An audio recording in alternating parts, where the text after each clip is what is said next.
اعوذ باللہ من الشیطان الرجیم بسم اللہ الرحمن الرحیم وَإِذَا ضَرَبْتُمْ اور جب تم سفر کرو فی الارض زمین میں فَلَيْسَ عَلَيْكُمْ جُنَاحٌ پس تم پر کوئی گناہ نہیں ہے ان تقصروا من الصلاۃ کہ تم نماز میں قصر کرو کہ تم کم کر دو نماز میں سے ان خفتم اگر تمہیں خوف ہو ان یفتنکم الذین کفروا کہ تمہیں فتنے میں ڈالیں گے کفر کرنے والے لوگ کافر لوگ تمہارے لیے آزمائش بن جائیں گے ان الکافرین کانوا لکم عدوا مبینا بے شک کفر کرنے والے تمہارے کھلے دشمن ہیں۔ سورۃ النساء کی آیت نمبر 101 آپ کے سامنے تلاوت ہوئی ہے، آپ نے اس کا ترجمہ سنا۔ سب سے پہلے ربط آیات، اس آیت کا پچھلی آیتوں سے کیا تعلق؟ گزشتہ آیات میں اللہ تعالیٰ نے جہاد اور مجاہدین کی فضیلت بھی بیان فرمائی، پھر آگے ہجرت کا بیان ہوا اور ہجرت کی فرضیت اللہ نے بیان فرمائی، اور جب ہجرت فرض ہو جاتی ہے پھر اس میں کوتاہی کرنے والے جو لوگ ہوتے ہیں ان کے لیے اللہ تعالی نے وعید کا تذکرہ فرمایا۔ چونکہ ہجرت اور جہاد ان کی نوبت کم آتی ہے اس لیے ان کو زیادہ بیان نہیں کیا گیا، زیادہ سنا نہیں گیا، لیکن یہ دونوں بھی اللہ کی طرف سے فرائض، عائد کردہ فرائض میں سے۔ جہاد عمومی طور پر فرض کفایہ ہوتا ہے، لیکن جب مخصوص حالات آ جاتے ہیں تو فرض عین ہو جاتا ہے۔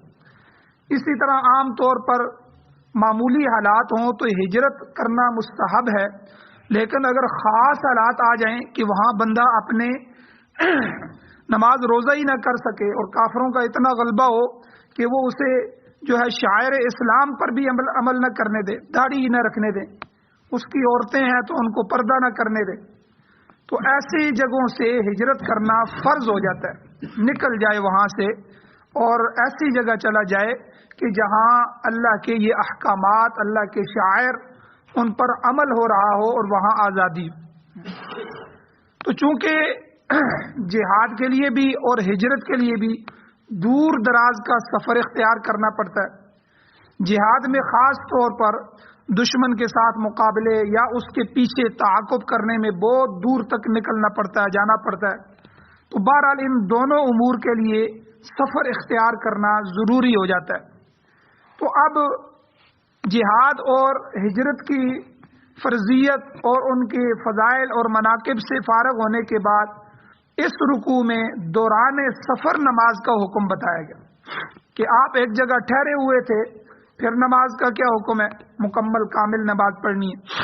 اور جب آپ سفر کر رہے ہیں تو سفر کے دوران نماز کا کیا حکم ہے؟ اس میں نماز کا حکم بدل جاتا ہے۔ تو پہلی دو آیات اس رکوع کی جو ہیں ان کا تعلق اسی موضوع سے ہے، سفر کے اور اس کی نماز کے۔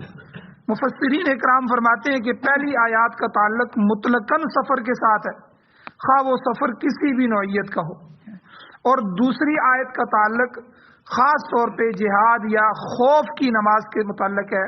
اپنے مقام پر خوف پیدا ہو جائے، دشمن آ جائے، یا نکل کے جہاد کے میدان میں ہو، کسی جگہ بھی صلاۃ الخوف کا تذکرہ اگلی آیات میں آ رہا ہے۔ سب سے پہلے یہ بات سمجھیں کہ سفر جو ہے یہ ایک دشوار چیز ہے، مشکل چیز ہے۔ خود احادیث مبارکہ میں حضور علیہ الصلوۃ والسلام کا ارشاد مبارک ہے، حضور نے فرمایا السفر قطعۃ من العذاب، سفر ایک عذاب کا ٹکڑا ہے۔ اور آپ دیکھیں پہلے جب لوگ سفر کرتے تھے تو پیدل سفر کرتے تھے، اور جو ہے اسی طرح دور دور دراز کے سفر پیدل ہوتے تھے۔ یہاں مجھے یاد ہے ہمارے گاؤں کے جو بڑے بوڑھے ہیں، پہلے یہ سواریاں نہیں ہوتی تھی، سائیکل بھی کسی کے پاس نہیں ہوتی تھی ہمارے بچپن کے زمانے میں، تو لوگ جو وہ فیکٹری کے اندر ملازم تھے وہ کینٹ میں، تو وہاں سے 7-7 8-8 کلومیٹر جو ہے وہ پیدل چل کے آتے تھے اور پیدل واپس جاتے۔ اسی طرح لوگ ہری پور تک جو ہے وہ پٹڑی کے ساتھ ساتھ جانور لے کے جاتے تھے، وہاں سے چیزیں لے کے آتے تھے۔ تو یعنی پیدل سفر ہوتے تھے قریب قریب علاقوں کے، دور علاقوں کے، پھر خچر، گھوڑے اور اونٹ ہوتے تھے سفروں کے لیے، تو انتہائی مشکل سفر ہوتا تھا. تو 15-17 کلومیٹر زیادہ سے زیادہ جو ہے وہ پورے دن میں بندہ طے کر لیتا تھا. آج کل تو سواریاں ہیں اور جدید بسیں ہیں، جدید ہیں، اور ہوائی جہاز ہیں، اور پتہ نہیں کیا کیا سواریاں آ گئی ہیں، تو سفر آسان ہو گئے ہیں. لیکن اس میں بھی آدمی تھک جاتا ہے. کراچی کا سفر ہو، دور کا سفر ہو، تو بسوں میں حالانکہ سیٹیں اچھی ہیں، ایئر کنڈیشن ہے، سب کچھ ہے، لیکن بندے پر تھکاوٹ ہوتی ہے، بندہ جو ہے اس کو عذاب محسوس کرتا ہے. تو حضور نے خود فرما دیا السفر قطعۃ من العذاب، سفر یہ عذاب کا ایک ٹکڑا ہے. حضور نے فرمایا، آگے فرمایا کہ یمنع احدکم نومہ، کہ تم میں سے کسی ایک کی نیند خراب کر دیتا ہے. نیند میں بھی خلل کا باعث بنتا ہے. زیادہ بار نیند بیچ میں نہیں آتی سفر میں، رات آ جائے تو تھوڑی بہت آنکھ لگ جائے لیکن تھکاوٹ بھی ہوتی ہے، ساتھ نیند بھی نہیں آتی. تو یہ ساری چیزیں سفر میں ہوتی ہیں. دوران سفر انسان آرام سے محروم ہو جاتا ہے اور راحت سے محروم ہو جاتا ہے. کھانے پینے کا نظام اس کا متاثر ہو جاتا ہے. جو ترتیب گھر میں ہوتی ہے، دفتر میں ہوتی ہے، اپنے مقام پہ ہوتی ہے، وہ سفر کے دوران نہیں رہتی. اسی طرح گھر بار سے آدمی دور نکل جاتا ہے. تو یہ سارا جو ہے سفر. اسی لیے ایک اور حدیث میں حضور علیہ الصلوۃ والسلام نے ارشاد فرمایا کہ تم میں سے جب کوئی سفر کرتا ہے تو کسی ضرورت کے تحت ہی کرتا ہے. تو لہٰذا حضور نے فرمایا جب ضرورت پوری ہو جائے تو فَلْيُعَجِّلْ إِلَىٰ أَهْلِهِ، تو فوراً اپنے گھر کی طرف لوٹ آؤ. تو یعنی حضور نے مشورہ دیا، کیونکہ گھر کے اندر آدمی کو سکون ہوتا ہے، آرام سے بیٹھتا ہے، آرام سے سوچتا ہے، آرام سے اپنی ترتیبات مرتب کرتا ہے، یہاں جانا ہے، وہاں سے اس وقت واپس آنا ہے. سفر میں آدمی کسی چیز کو مرتب نہیں کر سکتا، تو یعنی بے سکونی ہوتی ہے، سارا نظام خلل ملل ہو جاتا ہے. تو اس لیے گھر میں سکون اور آرام ہوتا ہے. اور جو بے سکونی ہوتی ہے وہ انسان کو جلدی بوڑھا کر دیتی ہے. فکریں اور ٹینشن اور بے سکونی، یہ آرام اور راحت سے محروم ہونا. تو اسی لیے جو آدمی زیادہ سفروں میں رہتے ہیں تو ان کے لیے تکالیف ہوتی ہیں. تو بہرحال اس میں یہ ہے کہ سفر جو ہے وہ کلفت کا باعث. تو سفر کی حالت میں بعض شرعی احکام جو ہیں، شریعت کے جو احکام ہیں وہ بدل جاتے ہیں. انہی تکلیفوں کو دیکھ کے اللہ تعالیٰ نے رحم فرمایا ہے کہ ہمیں سفر میں مسافر کے لیے بعض رعایتیں اللہ نے دی ہیں. مثلا روزہ جو انسان پر فرض ہوتا ہے، سفر شروع کرے، مسافر ہے، حد مسافت جو ہے وہ جا رہا ہے، تو افطار کرنے کی اجازت ہو جاتی کہ اب آپ افطار کر سکتے ہیں، بعد میں اس کی قضا کر لیں. یہ آسانی ہو گئی، سفر کی وجہ سے شریعت کا حکم بدل گیا، رعایت پیدا ہوگی. اور اسی طرح جو 4 رکعت والی نماز ہوتی ہیں وہ اللہ تعالیٰ اس کو نصف کر دیتے ہیں، یعنی 4 رکعت کی بجائے صرف 2 رکعت پڑھی جاتی ہیں. البتہ جو نمازیں 2 رکعت کی ہوتی ہیں یا 3 رکعت والی ہوتی ہیں وہ پوری پڑھی جاتی ہیں، کیونکہ ان کا نصف نہیں ہوتا. اب 3 کا جو نصف ہے وہ 1.5 ہوگا. 1.5 رکعت والی کوئی بھی نماز دنیا میں نہیں. اسی طرح 2 رکعت ہے تو 2 کا 1 ہو جائے گا، 1 والی نماز ہے ہی نہیں. تو اس لیے جو 2 رکعت والی ہے فجر اور جو 3 رکعت والی ہے مغرب، تو فجر اور مغرب کی نماز یہ پوری پڑھی جاتی ہے سفر میں، یا اس میں نصف نہیں کیا جاتا، اس میں قصر نہیں کیا جاتا. باقی 3 نمازیں جو ہے ظہر ہے، عصر ہے اور عشاء ہے، چونکہ یہ 4 رکعت والی ہیں تو ان میں جو ہے یہ 2 رکعتیں معاف ہو جاتی ہیں اور آدمی کے لیے 2 رکعتیں فرض ہو جاتی ہیں. تو گویا کہ ظہر، عصر اور عشاء کی نمازوں میں 2 رکعت کی تخفیف ہو جاتی ہے، کمی ہو جاتی ہے، ان میں قصر کرنے کا حکم. اب شرعی سفر کی مسافت کتنی ہے، ایک مسئلہ ہے. یہ ہمیں تو پتہ چل گیا کہ اس میں رعایتیں آ گئی ہیں، احکام بدل گئے ہیں، اور نماز اور روزہ جو ہے خاص کر کے اس میں اللہ تعالیٰ نے ہمیں دے دیا ہے. اور باقی جو ہے اس کی اب مسافت کتنی ہوگی، کتنا کلومیٹر تک ہمارا سفر شمار ہوگا. اس میں قرآن پاک کے اندر اور نبی علیہ السلام کے فرمان کے اندر شرعی سفر کو سرعت کے ساتھ متعین نہیں کیا گیا. اس کا سرعت کے ساتھ کلومیٹر یا میل نہیں بتائے گئے، تو بلکہ حضور نے 3 دن بتائے کہ 3 دن کا سفر. تو اب 3 دن اس زمانے کے، جب حضور کا زمانہ تھا تو گھوڑے استعمال ہوتے تھے، اونٹ تھے یا خچر استعمال ہوتے تھے. تو وہ میں نے پہلے بتا دیا. اس لحاظ سے ایک دن میں تقریباً آدمی 14-16 میل سفر طے کر لیتا ہے اگر اونٹ پہ سوار ہو کے جائے یا خچر وغیرہ پہ سوار ہو کے جائے. تو یہ اگر 16 میل ہے تو 16×3 48، تو 48 میل جو ہے یہ بن جائے گا. اور کلومیٹروں میں یہ تقریباً 77 جو ہے یعنی 78 کلومیٹر یہ بن جائے گا. میل چونکہ تھوڑا سا بڑا ہوتا ہے تو چھوٹا ہوتا ہے، تو اس لیے اس لحاظ سے کلومیٹروں میں جب کنورٹ کرتے ہیں، اس کو تبدیل کرتے ہیں، تو 48 میل جو ہے یہ 78 کلومیٹر بن جاتا ہے. تو اس لیے قرآن پاک میں یہ کلومیٹر یا میل یا حدیث مبارکہ میں حضور کے فرمان میں اس کو وضاحت نہیں ہے، اس کی متعین نہیں ہے کہ جس پر نماز قصر ہو جائے یا روزہ افطار کرنے کی اجازت ہو جائے. اسی لیے علماء میں پھر اس میں اختلاف ہوا ہے کہ کتنا ہونا چاہیے سفر، یہ 3 دن میں کتنا ہو جاتا ہے یا کتنی مسافت ہوتی ہے. شاہ ولی اللہ محدث دہلوی رحمۃ اللہ علیہ فرماتے ہیں کہ شرعی سفر کے تعین کے لیے کئی چیزیں ہیں، کئی عوامل ہیں، ان کو دیکھنا پڑتا ہے. لہذا اس میں غور و فکر کی ضرورت ہے.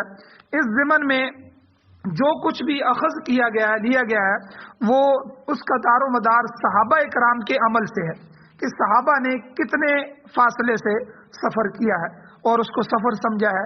تو صحابہ کے عمل سے اس کو سمجھا گیا. چنانچہ شرعی مسافت جو ہے اس کے مسئلے میں کافی اختلاف پایا جاتا ہے. اہل ظواہر جو ہیں، اہل ظواہر یعنی اہل حدیث حضرات، ان کے ہاں 2-3 میل 5 میل 6 میل یا 9 میل بھی جو ہے وہ مسافت کو وہ شرعی سفر شمار کرتے ہیں. حالانکہ 4-5 میل جو آدمی ہے، 6 میل، یہ تو انسان اپنے گھر سے کھیت تک چلا جاتا ہے، فیکٹری میں کام کرنے کے لیے جا رہا ہو تو وہاں پہنچ جاتا ہے، دفتر میں چلا جاتا ہے. بلکہ بعض اوقات آدمی اپنی صحت کو برقرار رکھنے کے لیے حفظان صحت کی خاطر 4-5 میل تو بندہ سیر کر لیتا ہے، سفر کر لیتا ہے. تو اتنی قلیل مسافت کا سفر ہمارے ہاں شرعی سفر شمار نہیں ہوگا. یعنی جو تکلیف دہ سفر ہو وہ کم از کم اس کو سفر بھی تو کہا جا سکے. تو یہ جو 4-5 میل 6 میل 8 میل یہ تو کوئی سفر نہیں. یہاں سے بندہ دفتر گیا تو چلو جی نماز قصر کر لو، یہاں سے بندہ پنڈی گیا تو چلو جی نماز قصر کر لو، یہاں سے تھوڑا سا آگے بڑھا تو نماز قصر کر لو. یہ تو مذاق بن جائے گا دین کے حکم کے ساتھ. اس لیے حضرات فرماتے ہیں کہ معتد بھی جو ہے مسافت وہ سفر کے لیے شمار ہونی چاہیے. تو ان میں سے اب امام ابو حنیفہ رحمہ اللہ اور امام مالک رحمہ اللہ، یہ 4 فقہا جو ہیں، 4 ائمہ، ان میں سے 2 ائمہ امام ابو حنیفہ اور امام مالک رحمہم اللہ، یہ 4 برد یعنی پہلے زمانے میں جو مسافتیں اور یہ چیزیں ہوتی تھیں یہ اور ہوتی تھی. پہلے میل چلتا تھا، پھر جب سے انگریز آیا تو کلومیٹر چلنا شروع ہوا. پہلے تول میں سیر چلتے تھے، اب کلو چلنا شروع ہو گیا. تو یہ باٹ بھی بدلے ہیں، مسافت بھی بدلی ہے، یہ ساری چیزیں. تو حضور کے زمانے میں برد ہوتے تھے، برد. تو یہ ایک جو ہے تخمینہ اور اندازہ ہوتا تھا. تو امام صاحب فرماتے ہیں، امام مالک بھی، کہ یہ 4 برد جو ہیں یہ شرعی سفر ہے. تو ایک برد تقریباً 12 میل کا ہوتا ہے. تو اس لحاظ سے شرعی سفر کی جو کم از کم مسافت ہے تو وہ 12 چوکے 48 یعنی 48 میل بنتی ہے، جو میں نے آپ کو بتائی ہے کہ 78 کلومیٹر.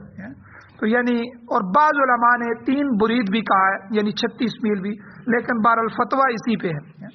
تو امام اعظم ابو حنیفہ رحمہ اللہ کے نزدیک شرعی سفر دراصل 3 دن کی مسافت ہے.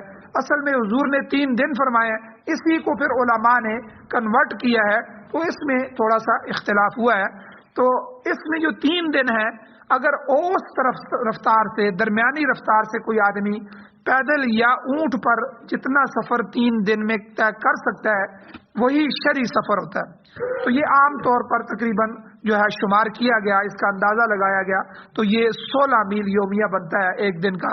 تو کیونکہ مسافر نے اس میں آرام بھی کرنا ہوتا ہے، اپنا کھانا پینا بھی کرنا ہوتا ہے، نمازیں بھی پڑھنی ہوتی ہیں، دیگر ضروریات زندگی کو بھی پورا کرنا ہوتا ہے. تو اس لحاظ سے امام صاحب نے شرعی سفر کی مسافت یعنی 4 برد 4 برید یعنی 48 میل مقرر کی ہے، اور اسی پر علماء حنفیہ جو زیادہ تر احناف ہیں انہی کا اتفاق۔ تاہم ہمارے بعض علماء نے جو ہے وہ اس میں اختلاف کیا ہے، جس میں استاد الاساتذہ مولانا عبدالحی لکھنوی رحمۃ اللہ علیہ اور امام اہل سنت والجماعت مولانا عبدالشکور لکھنوی اور مولانا خلیل احمد سہارنپوری رحمۃ اللہ علیہ یہ 3 برید کہتے ہیں، یعنی 36 میل۔ تو لیکن فتویٰ اس پہ نہیں ہے، ہمارے ہاں جو فتویٰ ہے یعنی احتیاطی فتویٰ، اگر اس میں پھر احتیاط نہیں آئے گی تو احتیاط زیادہ سے زیادہ میں ہوتی ہے۔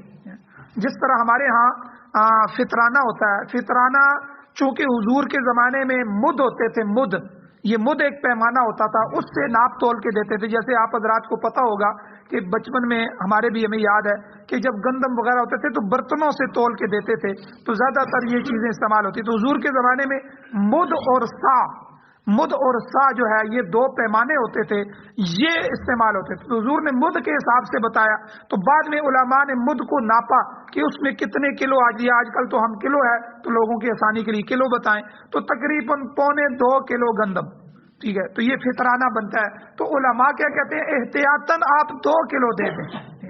تو یہ جو احتیاط کا پہلو ہوتا ہے یہ ہر چیز میں بہتر ہوتا ہے۔ تو اس لیے جو امام اعظم ابو حنیفہ رحمہ اللہ کا جو اصل فتویٰ ہے اسی فتوے کے حساب سے اس میں احتیاط ہے اور انتہائی احتیاط ہے۔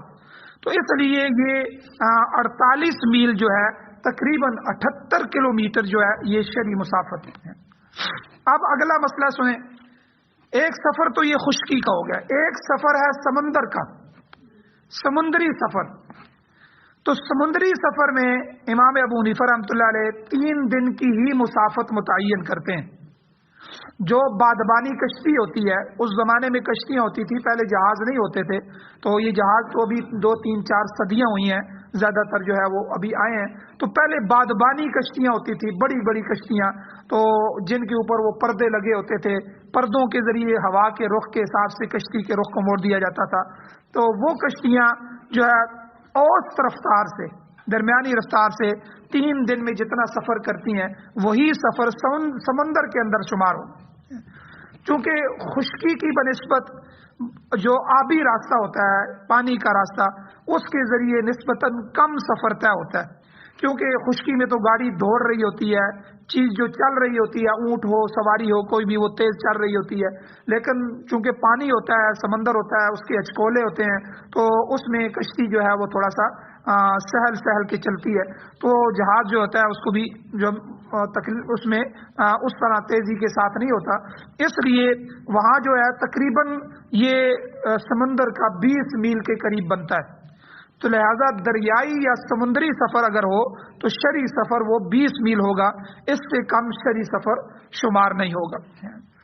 تو اب آتے ہیں ان آیات کی طرف۔ اللہ تعالیٰ کیا فرماتے ہیں؟ اللہ تعالیٰ فرماتے ہیں وَإِذَا ضَرَبْتُمْ فِي الْأَرْضِ، جب تم زمین میں سفر کرو، سفر کے لیے نکلو، مسافر بنو، تو فَلَيْسَ عَلَيْكُمْ جُنَاحٌ، تمہارے اوپر کوئی حرج نہیں ہے، أَن تَقْصُرُوا مِنَ الصَّلَاةِ، کہ تم پر کوئی گناہ نہیں ہے کہ تم نماز میں سے کچھ کم کر دو، نماز میں سے کچھ کم کر دو۔ یہاں ایک بات سمجھے، اس کمی سے مراد تعداد رکعات کی کمی ہے، یعنی نماز کی رکعتوں کو کم کر دو، 4 ہیں تو اس کو 2 پڑھ لو۔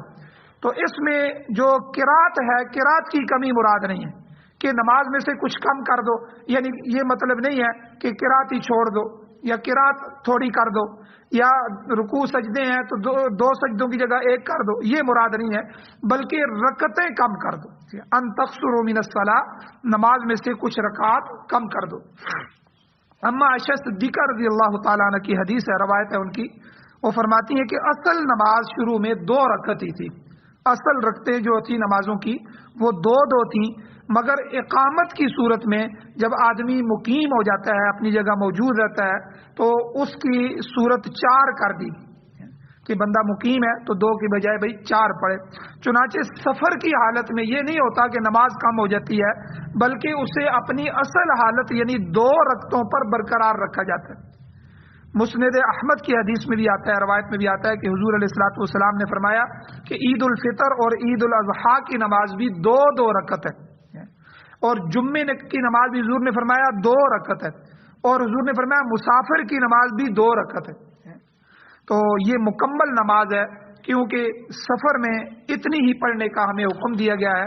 تو اس لیے سفر میں کوئی آدمی اگر مسافر ہے اور مسافر آدمی شخص اگر اکیلا نماز پڑھ رہا ہے، سفر میں اکیلا نماز پڑھتا ہے، اپنی نماز پڑھتا ہے، یا اس کو امام بنا دیا جاتا ہے، دونوں صورتوں میں کہ یا تو اکیلا نماز پڑھ رہا ہے یا اس کو امام بنا دیا جاتا ہے، تو دونوں صورتوں میں وہ 4 کی بجائے 2 رکعتیں پڑھے گا. اگر اکیلا پڑھ رہا ہے تو 2 پڑھے گا، اگر امام بنا دیا گیا تو 2 پڑھائے گا. پیچھے جو لوگ ہوں گے، جو مقیمی ہوں گے، امام 2 پر سلام پھیر دے گا اور پھر کہے گا کہ بھائی میری اتنی نماز کی آپ مکمل کر لیں. تو جو مقیمی ہوں گے وہ باقی 2 رکعتیں کھڑے ہو کے پڑھیں گے، وہ اپنی 4 مکمل کر دیں گے. لیکن اگر آدمی مسافر ہے اور مقیم امام کے پیچھے نماز پڑھ رہا ہے، کسی جگہ جاتا ہے تو وہاں مسجد ہے، وہاں پیچھے امام کے نماز پڑھ رہا ہے، تو پھر اسے 2 رکعتیں نہیں پڑھنی ہوں گی، اسے 4 رکعتیں ہی پوری کرنی ہوں گی. یعنی 3 صورتیں ہوگی. ایک تو یا تو امام مسافر جو ہے وہ خود اکیلے نماز پڑھ رہا ہے، جماعت کی کہیں صورت نہیں بن رہی، یا امام بن کے پڑھا رہا ہے، تو ان دونوں صورتوں میں سفر کی وجہ سے 2 رکعت پڑھے گا اور پڑھائے گا. لیکن اگر جو ہے وہ کسی امام کے پیچھے وہاں پڑھتا ہے تو پھر وہ یہ امام کے حکم میں ہو جائے گا. اگر امام مسافر ہے تو یہ تو پہلے سے ہی مسافر ہے، وہ بھی 2 پڑھے گا، یہ بھی 2 پڑھے گا. اب اگر امام مقیم ہے، جیسے ہم یہاں مقیم ہیں، کوئی مسافر باہر سے آ کے ہمارے پیچھے نماز پڑھتا ہے تو پھر وہ امام کے تابع ہو جائے گا. پھر وہ 2 رکعت پڑھ کے سلام نہیں پھیرے گا، بلکہ امام کے ساتھ ہی وہ جو ہے 4 رکعتیں پڑھے گا. یہاں تک کہ اگر امام کے پیچھے کوئی مسافر 4تھی رکعت میں آ کے شامل ہوا تو پھر بھی اسے 4 ہی پوری کرنی ہوگی. یہ نہیں کہے گا کہ میں 4تھی میں آیا ہوں تو چلو میں مسافر ہوں تو اب 1 پڑھ لوں تو 2 میری پوری ہو جائیں گی، بلکہ جو ہے اس کو 4 رکعت ہی پوری کرنی ہوگی. خود امام ہونے کی صورت میں حضور علیہ الصلوۃ والسلام نے جب حضور منا میں گئے اور عرفات میں گئے تو حضور نے خود 2 رکعت پڑھائی ہیں. اور مسافر امام کے لیے بھی حضور نے یہی حکم دیا ہے کہ وہ بلند آواز سے اعلان کر دے کہ بھائی ہم مسافر ہیں، اتم الصلاۃ، تم اپنی نماز پوری کر لو. چنانچہ حضور علیہ الصلوۃ والسلام نے 2 رکعت پڑھ کر سلام پھیر دیا، اور مسافر نمازیوں نے بھی ایسا ہی کیا. البتہ جو مقیم نمازی تھے وہ 4 رکعت ان کو پڑھنے کا، مکمل کرنے کا حکم دیا حضور نے، تو انہوں نے کھڑے ہو کے باقی جو ہے 2 رکعتیں 4 رکعتیں پوری فرمائی. تو چونکہ ایسا ہمارے ساتھ کم ہوتا ہے، اس لیے اس میں اجنبیت محسوس ہوتی ہے. جس طرح سجدہ سہو ہے، سجدہ سہو واجب چھوٹنے سے ہوتا ہے تو امام کو بہت کم ہی، کبھی 2 سال بعد، کبھی 4 سال بعد ایسا ہو جائے کہ وہ امام جو ہے کبھی واجب اس سے چھوٹ جائے یا گڑبڑ ہو جائے، تو نماز کو درست کرنے کے لیے 2 سجدے مزید جو ہے وہ آخر میں، پھر التحیات پڑھنے کے بعد پھر کر کے پھر التحیات پڑھ کے آخر میں درود شریف پڑھ کے سلام پھیرتے ہیں.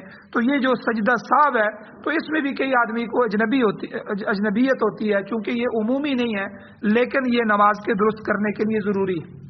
تو اسی طرح یہاں بھی ایسا بہت کم ہوتا ہے کہ کوئی مسافر امام ہو، شاید زندگی میں کبھی ایسا نہ ہو، لیکن کبھی ایسا ہو جائے تو مسئلہ ذہن میں رکھیں کہ اگر آگے امام مسافر ہے اور وہ 2 رکعتیں پڑھا رہا ہے اور آپ مسافر نہیں ہیں، مقیمی ہیں، تو آپ نے اس کے سلام پھیرنے کے بعد اپنی 2 رکعتیں کھڑی ہو کے پڑھنی ہے. اس کی نماز بھی مکمل ہو جائے گی، آپ کی نماز بھی مکمل ہو جائے گی. یہ مسئلہ اسی طرح احادیث مبارکہ میں ہے، جیسا کہ میں نے ابھی بیان کیا، حدیث بیان کی. حضور منا میں، عرفات میں جب جاتے تھے تو چونکہ حضور مسافر ہوتے تھے تو حضور 2 رکعتیں ہی پڑھاتے تھے، لیکن بعد میں اعلان فرماتے کہ بھائی جو صحابہ میرے ساتھ سفر میں ہیں، مسافر ہیں، تو وہ تو یہاں جو ہے میرے ساتھ 2 رکعتیں ان کی پوری ہو گئی ہیں، وہ سلام پھیرے، ٹھیک ہے. اور جو ہے مسافر نہیں ہیں، یہاں ارد گرد کے ہیں، قریب سے آئے ہیں اور مقیمی حضرات ہیں، وہ اپنی 2 رکعتیں کھڑے ہو کے پڑھیں. تو یہ جو ہے مسائل ہیں چند جو فقہا کے، تو یہ بھی ذہن میں رکھنے چاہیے. باقی قصر کی شرعی حیثیت کیا ہے؟ قصر کرنا واجب ہے یا مستحب ہے؟ اگر کوئی آدمی 2 نہیں پڑھتا، 2 کی جگہ 4 پڑھ لیتا ہے تو وہ ادا ہوتی ہیں کہ نہیں ہوتی؟ انشاءاللہ یہ کل درس میں بیان کیے جائیں گے. باقی وطن اصلی کیا ہے، وطن اقامت کسے کہتے ہیں، ان کے بھی مسائل ہیں، انشاءاللہ کل کے درس میں بیان کیے جائیں گے. اللہ تعالیٰ سے دعا ہے اللہ عمل کی توفیق عطا فرمائے. آمین. الحمدللہ رب العالمین والعاقبۃ للمتقین والصلاۃ والسلام علی رسولہ النبی الأمی الکریم. اللهم ربنا آتنا في الدنيا حسنة وفي الآخرة حسنة وقنا عذاب النار رب اغفر وارحم وانت خیر الراحمین. یا اللہ ہماری کمیوں کوتاہیوں کو معاف فرمائیے، درگزر فرمائیے، صغیرہ کبیرہ گناہوں کو معاف فرمائیے. یا اللہ قرآن و سنت کو پڑھنے، پڑھانے، سننے، سنانے، سمجھنے، سمجھانے اور اس کو آگے اشاعت اور کرنے اور اس کے غلبے کے لیے اپنی جان، مال، عزت، آبرو، اپنی اولادوں اور نسلوں کو یا اللہ قربان کرنے کی توفیق عطا فرمائیے. یا اللہ ہمیں اپنا نظام عطا فرمائیے، قرآن و سنت کی برکات نصیب فرمائیے. قرآن و سنت کی وجہ سے جو رحمتیں ہیں یا اللہ ہمارے نسلوں میں وہ پیدا فرمائیے. یا اللہ اپنا خصوصی کرم جاری رکھیے، اپنے غضب اور غصے سے ہمیں محفوظ فرمائیے. یا اللہ اپنی رضا نصیب فرمائیے. یا اللہ جو حضرات درس میں بیٹھتے ہیں قرآن کی برکات ان کو نصیب فرمائیے. یا اللہ جو نہیں بیٹھتے ان حضرات کو قرآن مجید سننے، سیکھنے کی توفیق عطا فرمائیے. یا اللہ ہمیں قرآن کو مشعل راہ بنانے کی توفیق عطا فرمائیے. یا اللہ اپنے دین کی محبت نصیب فرمائیے، اپنی شریعت پر چلنا نصیب فرمائیے، حضور کی کامل اتباع نصیب فرمائیے. یا اللہ علماء، صلحاء، اولیاء سے محبت نصیب فرمائیے. یا اللہ جو حضرات پریشان حال ہیں ان کی مدد و نصرت فرمائیے، مقروضوں کی مدد و نصرت فرمائیے. یا اللہ پریشان حالوں پر رحم فرمائیے. یا اللہ جو حضرات بیمار ہیں ان کو شفا عطا فرمائیے. جو مرحومین ہیں، متوفین ہیں، دنیا سے فوت ہو چکے ہیں ایمان کی حالت میں، یا اللہ ان سب کی بخشش فرمائیے. ہم سب کو بھی قبر حشر آخرت کی تیاری نصیب فرمائیے. صلی اللہ تعالی علی خیر خلقہ محمد و آلہ و اصحابہ اجمعین برحمتک یا ارحم الراحمین.